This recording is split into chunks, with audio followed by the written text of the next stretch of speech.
In today's video, we're going to be going over how to replace the front brake pads without replacing the rotors on a 2010 to 2014 Subaru Outback.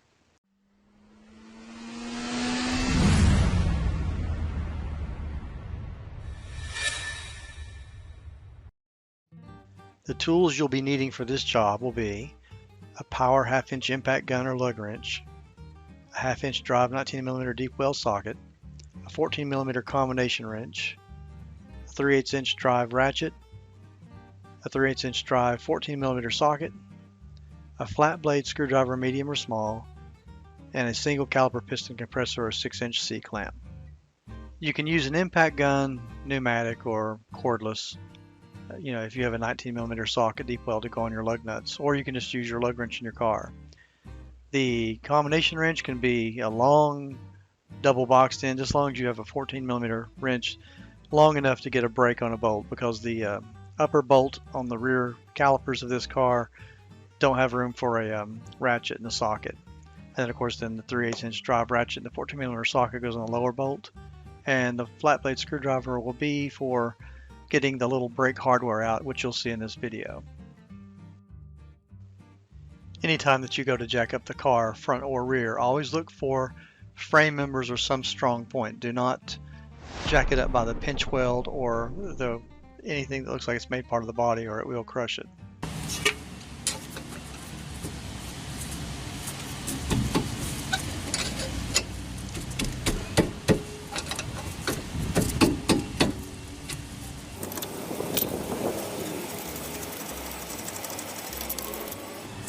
Here is where I will grab the caliper and pull it towards the rotor to compress the piston enough to let it loose where it will come off the caliper bracket.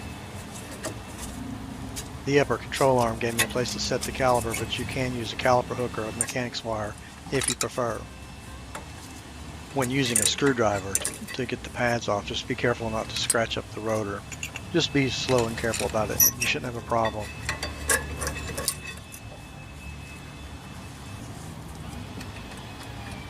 Make sure the guide pins are slide with ease, no restrictions.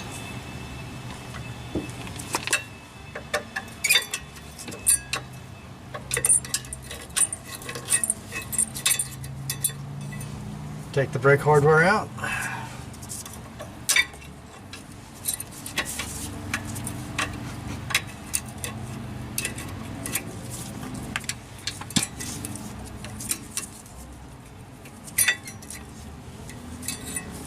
Make sure the pads look about the same. You can see how much worn out the rear ones are.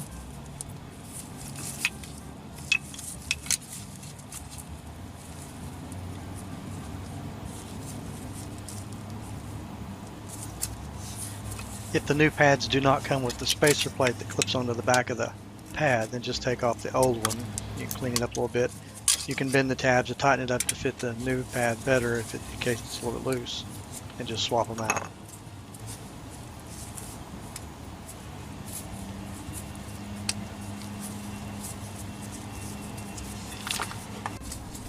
If it's not tight,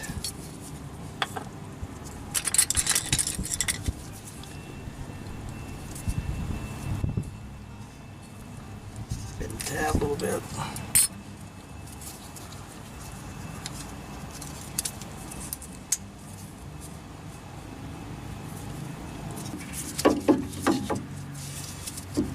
Using an old pad to go up against the piston and a piston compressor. It should be that easy to push the piston in. If it's hard, then something's wrong with the piston. You may end up needing getting a new caliper. I would say rebuild it, but the cost of the kits is almost as costly what the cost of the caliper is. They don't really want you rebuilding anything anymore. When it gets snug, you don't have to over tighten it. Just stop there and the piston's in. The new brake hardware just presses into the caliper bracket. It shouldn't take much more than just pushing it down, although sometimes I take a flat blade screwdriver and put it down in the square part of where the pad actually sits and just kind of bump it in place, as you can see. I mean, you don't drive it with a hammer, you just make sure that it's seated real good by tapping on it with your palm. If you notice me turning the rotor, the reason I did that is to make sure that that clip's in place and not dragging on the rotor. Sometimes they can do that and it'll give you a squeal. If you don't think about that hardware, it'll drive you bananas trying to figure out where that squeal's coming from.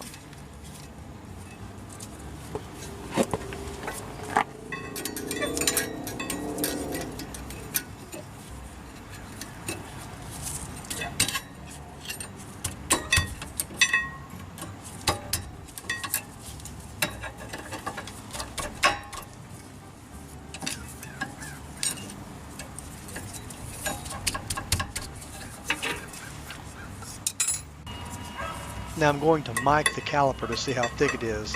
I've already done it like a week before when I did a brake check, so I already know they were already it's still in spec, but I'll pop up the specifications here for you if you do want to mic it, or you want to take your rotor off and take it down and have it mic'd. I will put down in the description a link for a mic. Also look in the description for the specs to see what the thickness and discard is, and I'll pop that up here in the video too. So now we got our hardware kit put in, we got our piston pushed back. Now we've got our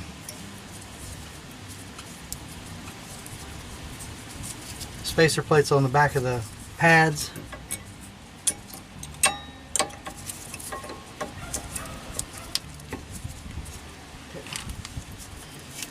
Make sure your pad is flush against the rotor. Turn your rotor a little bit, make sure your hardware kit's not rubbing it, because it will make a dragging, grinding, squeal, noise. Make sure your hose is comfortably relaxed. Stick your caliper up there. Squeeze in your guide pins. Line them up.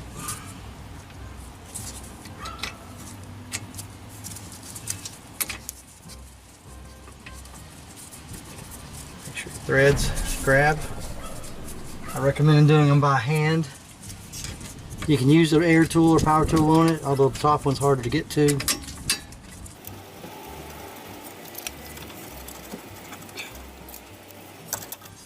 Once this side's done, I would recommend going in the car and pushing the brake, so that way this caliper will engage the pads.